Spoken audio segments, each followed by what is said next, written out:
All right, 1 Peter is where we will be. 1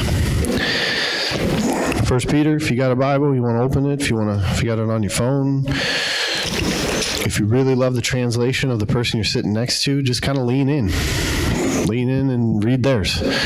So 1 Peter chapter 2 is where we're going to be. We're going to be reading verses 1 to 10. This month, we're in a series all month through this letter, 1 Peter. Again, my challenge, my encouragement for us as a church is let's immerse ourselves in the text. Let's just read it together, read it all month. And it's different than last month when we were reading Acts, or the last 2 months where it was a chapter a day. Now it's just read a few verses at a time. Read a few words. I mean, we spent the first almost 15 minutes of the sermon last week on 4 or 5 words. Peter, an apostle of Jesus Christ. Spend time just really soaking the word in and allowing God's word to speak to us. So this week, I'd encourage you to take some little bit of time on chapter that was funny. I love it. There's nothing we can do about it now, so it's good. Like, just as a blessing as a dad, enjoy every minute of it. Because when they'll still be running from you when they're 17. It's just now they have wheels. Like, it's scarier. So, what a blessing, right? But when I was in that scenario, I'm like, there's nothing blessed about this right now.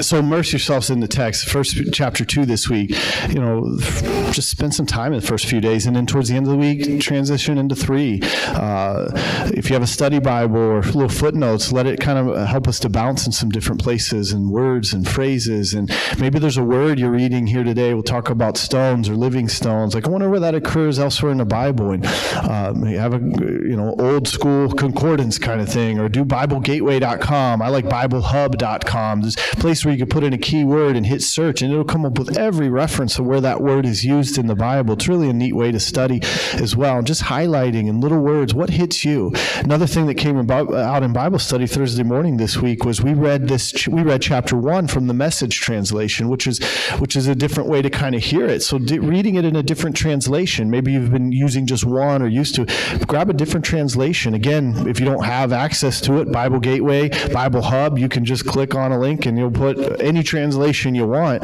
and it'll really just be another way to hear it differently, hear it afresh. Maybe a word would pop out a little differently to you. So immerse ourselves in the text. I can't just stress that enough, and I pray and hope that that's something that you see as such value in our lives, in our time together on Sunday morning, and also on our daily time. I love the time in the Word. I love spending that time. I love listening to God's Word. The old Francis Chanism, every time we open the Bible, we're having a divine appointment with the creator of the universe. That's what we're doing right now. We're just studying the Bible. No, we're not. We're having a divine appointment with the creator of the universe. God's speaking to us. I believe this is God's very word, and he wants to speak to us. Is it tough reading sometimes? Is it a lot? Yes. But I want to spend that time with him and with the word, and just carve out that space and time and developing those habits. So Revelation, read. I wrote read, but it looks like Revelation. You can tell my handwriting is very poor. So read, it is the revelation, the word of God from 1 Peter chapter 2, verses 1 to 10. Let's read that, and then we'll do some stuff together. Sound good? Yep. All right. I'm thankful for the 3 people who were nominated to say yep and amen today. Thank you. Chapter 2, verse 1. So put away all malice and all deceit and hypocrisy and envy and all slander. Like newborn infants, long for the pure spiritual milk, that by it you may grow up into salvation, if indeed you have tasted that the Lord is good. As you come to him a living stone, rejected by men, but in the sight of God chosen and precious, you yourselves, like living stones, are being built up as a spiritual house, to be a holy priesthood, to offer spiritual sacrifices acceptable to God through Jesus Christ. For it stands in Scripture, Behold, I am laying in Zion a stone, a cornerstone, chosen and precious, and whoever believes in him will not be put to shame. So the honor is for you who believe, but for those who do not believe, the stone that the builders rejected has become the cornerstone, and a stone of stumbling and a rock of offense. They stumble because they disobey the word, as they were destined to do. Verse 9. Underline this, highlight it if you haven't already. This is the theme of the month for us. But you are a chosen race, a royal priesthood, a holy nation, a people for his own possession, that you may proclaim the excellencies of him who called you out of darkness into his marvelous light. We are a people for his own possession, that we may proclaim his excellencies. We are possessed to proclaim. We are possessed by God, his possession, that we might proclaim. Verse 10, once you were not a people, but now you are God's people. Once you had not received mercy, but now you have received mercy. Back up to the top there at verse 1, the first couple of verses. It says, put away malice and all deceit and hypocrisy and envy and slander. I mean, a great verse. And notice we don't have that one on probably on a lot of our refrigerators. Put away all malice and all deceit and hypocrisy and envy and slander. If it were only that easy. It's not that easy, but it gets easier when we continue to read, because like newborn infants long for pure spiritual milk, so that by it you may grow up into salvation. It's not that today I read that verse and say, you know what, he's right. I will never envy again. I will never talk bad about anybody ever again. But just in the spirit of prayer, let me tell you about this person, my neighbor over there. I don't really like them, but it's just praying and talking about, like, it's so hard to get past some of that stuff. But like a newborn infant, I'm longing for, I have a desire for the pure spiritual milk, the Word of God, so that I might grow up into salvation. It's not that I've already arrived. If you think you've already arrived, any one of us in this room, whether it's your first Sunday here, whether it's your 500th Sunday, or however long you've been here, if you think you've arrived, God bless you. Please talk to me, because I have a church that I would love for you to attend, because they need you. We don't need the spirit of arrival in this place. We need a spirit of humility and a people who are growing up in salvation, but still humble and still learning. So that's where we're all on that journey. Verse 3, if indeed you've tasted that the Lord is good. This is where everything depends on that phrase right there. We won't do any of it if we've not tasted that the Lord is good and said, this is it. This is everything right here. All of this is just, well, I'm just going through the motions. Well, I'm reading because I have to. I'm just doing this because I have to. Have you tasted that the Lord is good? And if you have done that, man, then I desire this. Last Sunday night with the Secret Church thing was about prayer, but the thing I talked about was desire. Why don't you pray? Man, I desire. If you don't desire it, I'm not going to pray. If I don't want it, I'm not going to do it. If I don't desire the word, if I'm not desiring these things, have you tasted that the Lord is good? Have you tasted and seen that this is better than anything else? Could I testify about something this morning? I think my mic got shut off. You want to double check it? Am I on the Enrique Iglesias setting again? Could I testify about something this morning? Well, now I don't know if I like that one either, because I feel like I forced you to say it. All right, I'll do it anyways, because I have the microphone and we have nothing better to do. I had something experience in my life where I for many, many years decided I didn't want anything a part of it. And then you once you taste of it, it's like, okay, now I'm in. Now I know, right? You ever had that feeling where I don't want anything to do with it? But once I found out what it was, then it was like, yes, I'm in. Cheesecake.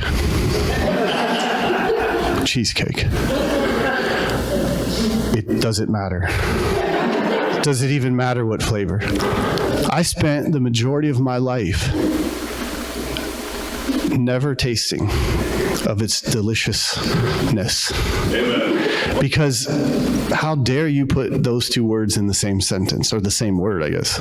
Cheese and cake. It sounded awful. And I spent the majority of my life never even trying it, because it sounded awful.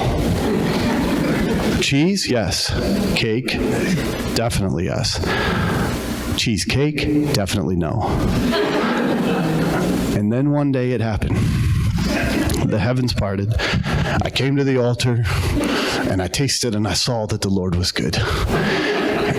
And now every year, Sarah's like, what kind of birthday cake would you want? Do you even have to ask? Cheesecake. What flavor? Does it even matter? Right? Have you tasted and saw that the Lord was good? We keep things at an arm's length and a distance and say, I don't know if that's any good or not, but have you truly tasted that the Lord is good? Well, I went to church once and I had a bad experience. That's not what I'm talking about. If you think that it's dependent upon a good experience here, God help us. I can't guarantee that I can offer a good experience at church. I have no idea what's about to come out of my mouth that's going to offend everybody in the room. Like, it wasn't good. Why? Because the experience was bad? Because the pastor said something stupid. Oh, you must go to CBC. Like, he says something stupid all the time. He excels at stupid. It's not what I'm talking about. Have you tasted and seen that the Lord is good? Have you spent time alone with Jesus? Have you read and lingered on these words? And again, and especially you're new to the faith or new to the Bible, like, well, I tried. I went to Leviticus and I tried to chew on those morsels, but my goodness. So I threw the whole thing away. Please don't hear me wrong either. Leviticus is wonderful, but I wouldn't feed my newborn baby Leviticus. You know, I'm not blending up a steak or carving out a filet mignon and serving it to my baby. But mainly because why would I want to share that thing? Right. Don't start with Leviticus. It is good. It is good. But we need to grow up a little more in that one to understand, because there's so much that's there. But if I start with places, if I go to these little verses here and there, and I'm reading it, and I'm just praying, God, help me with this. I don't understand this, and I'm reading it. Have you tasted that the Lord is good? Have you spent time in prayer? Have you spent time in worship where, boy, I tasted and it was good, and I understood something, and it opened my eyes. There was a desire that I have now. He's quoting from Psalm 34, verse 8, that says, taste and see that the Lord is good. Blessed is the man who takes refuge in him. I'm taking refuge in God. I'm running to him because I believe and I have come to find and to know that there's no other place that I would rather be. There's no other place I'd rather be. There's nothing else that I would rather have. As for me and my house, we will serve the Lord. This is what I want. This is what I desire. There's nothing that feeds my soul like this. Nothing. I'm not even here to argue that point.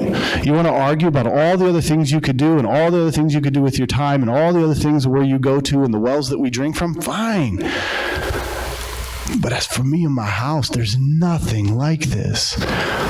I would love to have a conversation about that and share that with you and listen to you and talk and us to talk about what that is and what I found. And pray that you might find a little of that too.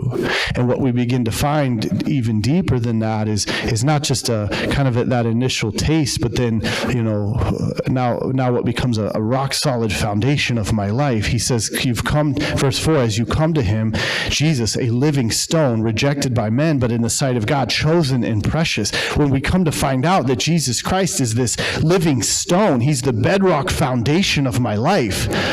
Verse 6, behold, I am laying in Zion a stone, a cornerstone, chosen and precious, and whoever believes in him will not be put to shame.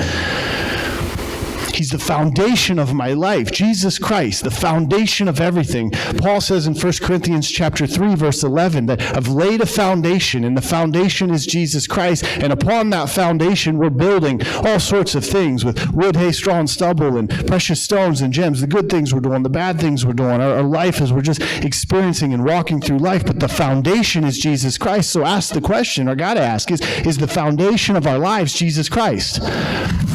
Have we tasted and seen that the Lord is good and said, that's established this solid rock foundation for me of Jesus Christ is everything in my life, the center of my life. I've been using and saying that one for so long that people think it's mine too. I stole that from Lee, the pastor I meet with every week, and we were at his church a couple weeks ago, and Lee's standing before his church, and he's saying, Jesus is the center of our lives. He's not first in my life. It's not a checklist. And Tyler, my 8-year-old, leans over to me and goes, Dad, he took that from you. I said, yeah, he did. Yeah, he did. I've been saying it so long that I can now say it's my own, but I still give him credit. But I love it. Jesus is not first in my life. I love saying it that way because, well, he's first in my life, Pastor. No, Jesus is not first in my life. I want Jesus to be the center of my life. Because when it happens when it's first, it gets this like to-do list, checklist. Jesus is first in my life, so I got up and I did my daily devotional, and check, I'm done. Now I can go do whatever I want to do, and he's off my back, and when I need him, I'll call upon him. He better be there when I need him. It's a daily, present reality that everything I do, he's the center of my life. So he's the center of my devotional time. God, I want to open my Bible today, and I just want to hear from you. I want to hear a word from you. As I'm getting ready and going to work or wherever I'm going, I want to pray, and I want to be in that right space. God, just guide me today. I'm anxious about going into work today. I'm anxious about this thing. I'm excited. I got this thing before me, and I'm scared, or whatever it is. I'm depressed. I'm angry. I want you to be at the center of everything that I'm going to be doing. When I go to work, I want you to be the center of everything that I'm doing. When I'm alone in my own space at home somewhere, and I'm Googling something, and I'm messaging something, and I'm on the computer, and I think nobody's watching, I know God is watching, so I want you to be the center of everything that I'm looking at and everything that I'm doing. I want to honor you with that. Everything. That you would be the center. Whatever hobby I go to, I want you to be the center so that I know that everything I say and do matters. My words matter. My actions matter. Everything. Why? Because he's the center of my life. Do I always feel like it and want to do it? No. Not even close. I love me a good day full of envy and malice and slander. It's a good time.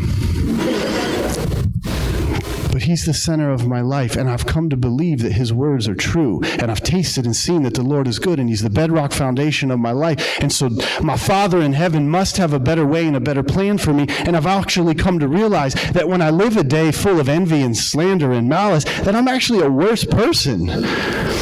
Not just in order or to be around, but I don't like what's happening in my own heart and life. I don't like what it does to me. I was getting in an elevator years ago. I was a hospice chaplain with one of the nurses. We're going down to the meeting, and I forget what she said. Something about, I was like, man, I've been chewing on worry all day. And she's like, that's actually unhealthier than smoking or anything. I'm like, yeah, man, I've been smoking 3 packs a day of worry. That'll kill you quicker than anything else you want to sniff and snort and drink and whatever. God has something important to say to us about him being the center of our lives that's actually the best life we could have, right? And so I'm listening to him as this bedrock foundation of my life. And so I've tasted and seen that the Lord is good. I've given my life to Jesus, and I've come, and I've had maybe these just little samplings, and I'm craving this like a newborn infant. I don't even know what I'm doing with it. I don't even know where I'm reading sometimes, but I just know it tastes good, and I'm there, and I'm living from that place. And he's become this foundation of my life. I can't imagine living in life without him. And then I come to realize that he's shaping something inside of me for a purpose. So he is the living stone, the bedrock foundation. Look what it says in verse 5. You yourselves, like living stones, are being built up as a spiritual house to be a holy priesthood, to offer spiritual sacrifices acceptable to God through Jesus Christ. Verse 9, but you are a chosen race, a royal priesthood, a holy nation, a people for his own possession, that you may proclaim the excellencies of him who called you out of darkness into his marvelous light. Look, if you're curious, what do I study this week? I just wrote those phrases down. Living stones, spiritual house, holy priesthood. Why? Oh, ... This is how I write my notes. Living stones, spiritual house, holy priesthood, ... To offer sacrifices that are acceptable to God through Jesus Christ. That's verse 5. Verse 9, I'm a chosen race, a royal priesthood, a holy nation, a people of his own possession, for his own possession, ... Why? To proclaim the excellencies of him who called you out of darkness into his marvelous light. I want to spend time just looking at those words, but if I go back through what we've been looking at, I've tasted and seen that the Lord is good. I'm like this newborn baby that's so excited about this, and it's feeding me in ways I've never been fed before, and the more that I'm growing in that, I'm realizing he's become the bedrock foundation of my life. He's the living stone of my life. He is the rock upon which I stand on Christ, this solid rock I will stand. That's catchy. That's good. I might write a song about that someday. That's good, right? And then I realized, as I've been with him, he's he's growing something in me. That us, like living stones, being built into a spiritual house, a holy priesthood to offer spiritual sacrifices which are acceptable to God through Jesus Christ. We're a chosen race, a royal priesthood, a people of his own possession. He's holding me in the palm of his hand. Why? He cares for me and he loves me. But as a priest, it's for a purpose. To proclaim his excellencies, the one who brought me out of darkness into his marvelous light.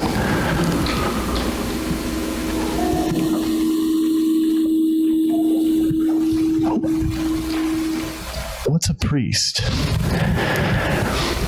Unfortunately, that word comes with all sorts of stereotypes and baggage, and depending on your background. Could we eliminate all that for a second?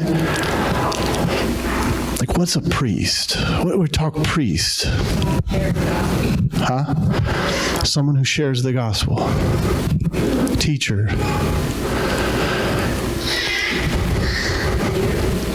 What? A leader? God's representative? An intercessor? The role of pastor, priest. Honestly, it's a little scary question for me to ask you because I don't know what to say back. Like, any other? What? A priest, a pastor, a shepherd. And remember, because everything we're saying, you can throw it on me. I'm about to throw it back on us. Think about all those words we just used as a pastor, a priest, a representative, a teacher, a leader, an intercessor, somebody who's coming before and praying, which is deeper than just going through the motions or a dutiful kind of, well, I have to do these things. A priest should be in a perspective of, these are the things that I get to do as priest, as one who stands between God and the people. It's tasting and seeing that the Lord is good. My fear is that too many people, even in the realm, who function professionally as pastor or priest, have not tasted and seen that the Lord is good, and I'm just regurgitating stuff to you that I read in a book. Bob Lewis was telling me, the one we talked with the elder, he's for his class right now. I forget what, I think he said Jonathan Edwards he was quoting. He came up to me and said, wow, I can't believe this. I'm about to quote this thing in class this morning. Jonathan Edwards, I think. I have to double check with him, but he said, it's this quote, and I'm going to chop it up what he said, but he said, it's Jonathan Edwards, I think, saying, I could teach you about honey. We could talk theologically, or, the kind of, we get real scientific here, like the chemical compounds. I'm losing you because I'm lost. We could talk all the stuff about honey and how it's made and all this, but until you've tasted it, let me talk to you about cheesecake. You know what? Let's all just have a piece of cheesecake right now. Let's somebody on get some. We got time. Until you've tasted it.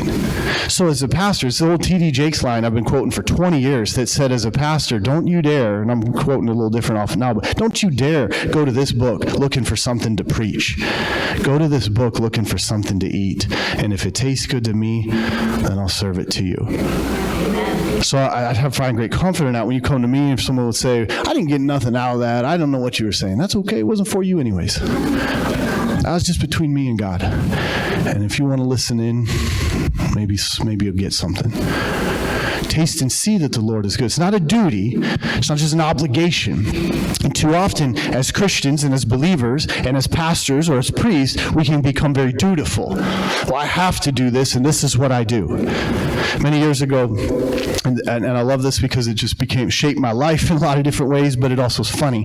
She went to visit somebody who was a hospice patient of mine, and the spouse was a hospice patient of mine. She said, and I go out there, and her pastor had been there. I wasn't her pastor. It was her hospice chaplain, and came in, and the pastor just left, and this is literally what she said to me. I said, I always do this, do you have 2 minutes? And 2 minutes sometimes means 2 hours. And I said, yeah, 2 minutes. And yeah, she goes, my pastor just came here. He came in, he read from his little black book, he asked to use my bathroom, and he left. I think he just came here to pee. And I went, I don't ever want to be known as the pastor who just came to pee. So I will never ask to use anybody's bathroom again for fear of that. Now, can we be honest in a second? I mean, we all pee. I abnormally pee more than anyone else I've ever met. So I'm just being honest. We're just still testifying again. So, but what was she saying? It scared me to never ask anyone to use the bathroom. What was she really saying? He dutifully came and read from his little book, and he left. But he wasn't a pastor to me in that moment. He didn't listen. He didn't hear. Just read from a book and he left. Now, maybe he had a bad day. I've had bad days where I was dutifully doing my job. I'm not meaning to judge, but as a pastor, as a priest, as an intercessor, it's more than just reading from some book and regurgitating something. There's a presence. There's something that we do of being present with God and present with people that's beyond explanation. For years, this has haunted me. Not the pee thing, but it has. I did, and I'll be honest, I didn't say this in first service, but you are such a loving group. I'll say it to you guys. I was visiting another hospice patient. I had to go really bad, and I'm not doing it. I'm not asking. So let's just say I had to go home after the visit to change my pants to come back here. So if I do ask your bathroom, it's an emergency, right? But I've struggled with this. It's haunted me to know, what do we do as pastors, as priests, as missionaries, as people of God? What do we do? How do you know you did what you're supposed to do? It's haunted me, especially in a field like this where there's not tangible results to look back at. Now, you could look at numbers of church, but that is such a poor way. We could throw money at all sorts of things and really attract a crowd. And I've never been in the crowd business. I don't care about the crowd. And it's not a great test to know if you're being successful. It could be a huge room of hollow people. My thing I've always said is, if my job was to mow the lawn of this church, when I'm mowing, I could look behind me and see I did my job. I know. And as a pastor, it's very hard at the end of the day to know, did I do anything today? It's hard. I mean, because a retired pastor, it's hard. I go home today, I'm like, did I do anything? Well, I know 10 people came and said they didn't get nothing out of what I said, so I must not have done good. And then I leave and some people said they liked it, but is it about likes? How do I know I'm doing what I'm supposed to do? And I meet with people or counsel people. How do I know? Did I help them? Well, I counseled these 3 people and they did the exact opposite what I said, so I must not be very good. Now, this was a long time ago. Please, I would never talk about anything scenario, but it was a scenario. I was working with a marriage couple 20 years ago, and I counseled, and they ended up getting a divorce. And I remember when they told me they were getting a divorce, I looked right at them that day, and I said, I failed. I failed as your pastor. Now, at least one of them had the wisdom to say to me, it wasn't your choice. But it's haunted me. How do you know? In the last couple of weeks, I've come up with a word that has helped me so much. What do we do? What do we do? What do I do in particular as priest, pastor? I can't measure it exactly, but this is what a priest and a pastor does, I believe. They bless people. They offer a blessing. There's it's a blessing. Bless you. Now, I can dutifully do that, and sometimes you want to do it with some real force. Man, I'm going to throw some oil at you today. I'm going to throw the whole jar at you. But you bless people. And so at the end of the day, for the last couple of weeks, I go home and I go did I do what I was supposed to do? Were you a blessing to people? I love the quote, a phrase, I got it somewhere behind my computer. It says, bring joy wherever you go, not whenever you go. Some of us bring joy when we leave the room, right? Thank God they have left. They are so annoying. Bring joy when you arrive, when you come. Bring joy wherever you go. Be a blessing. That's our role as a priest, to bless people. You're built on the living stone. You're a living stone yourself. You're a spiritual house. You're a holy priesthood, a chosen race. You're a holy nation. You are a people for his own possession, to proclaim, to speak, and to talk, to bless other people. So did you bless them in that moment? Now watch this. I can bless my kids in a few ways, right? I can give them stuff. They'll be blessed, right? They love gifts. Dad come home, he's got gifts. I go on these Emmaus weekends, and I've developed this habit. When I leave, I always hide gifts for my kids. It's exhausting now when I go, because I've been going on a few of these. They're like, and they used to hate when I go. They were all crying and sad. Now Tyler's the worst. He's like, yes, Dad's leaving for Emmaus. We're getting stuff. They like blessings that way, right? There's blessings which even more important is our time, and just spending time and being with them, right? But sometimes, I don't know about you, you probably never have to do this. I do, because they're pastors' kids. But I have to tell them, no, you're wrong. You're punished. That's a blessing too. Sometimes the no is a blessing. So we're blessing by what we're giving. We're blessing by what we're spending time. Sometimes we have to say, no, that's not right.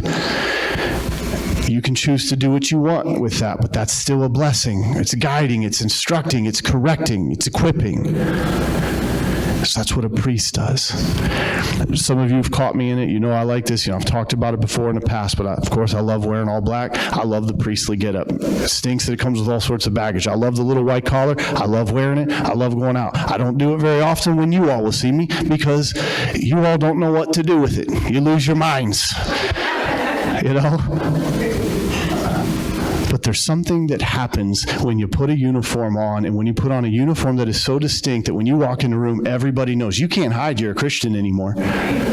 Everybody knows when you walk in, oh,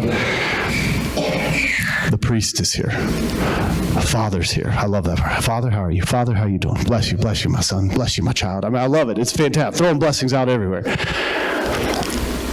But what if one of us walked out of here today knowing I'm a holy priesthood, I'm a pastor, I'm a priest, and we had some defining mark that every room we walked into, would it change your outlook about how we act and what we say and what we do? That you and I are called to be a holy priesthood, proclaiming his excellencies.